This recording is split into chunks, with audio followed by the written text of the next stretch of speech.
Well, I see it differently in 2 or 3 ways. Firstly, Zuckerberg, at least publicly, says that he thinks his technology is improving the world. He wants to create what he calls a brightly lit dorm room in the world so we can all live together. He thinks social benefits the world, and that the more connected we are, the more we use his services and services like his, the better off we are. I disagree with that. I don't think it actually benefits us as individuals or as a society. I actually think it makes us more shallow, more narcissistic.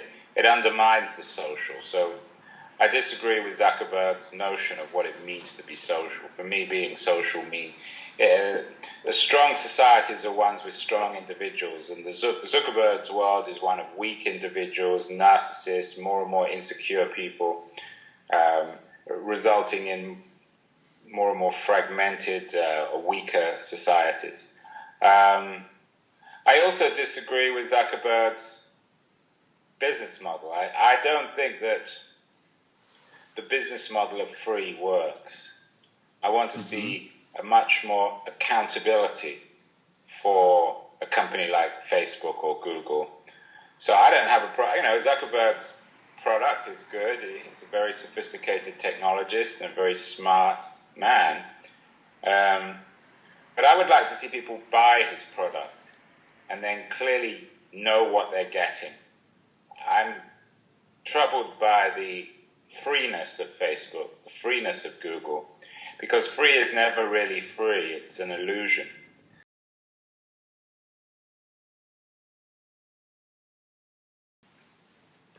I think if I was all powerful, I would force companies like Google and Facebook to charge for their product.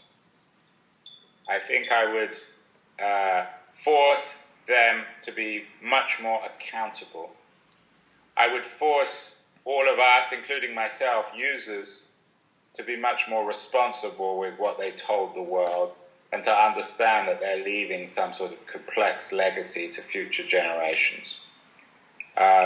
If I was all powerful, I would force old media to give up physical print, to give up physical media because it no longer has any value, and to fully embrace the internet and to figure out new business models.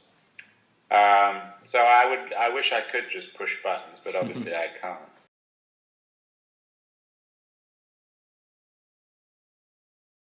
Well, I think that parents, the teachers have a big responsibility in educating kids not to live so visibly, or to live in a way I call sort of hyper-visibly, in which everything they do is being watched.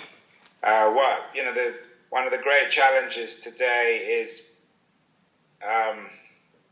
curating ourselves. And so I think that's important. And leaving a legacy. It's with the first generation or first group of people for whom we won't be forgotten in the way in which previous generations, because we're leaving our mark.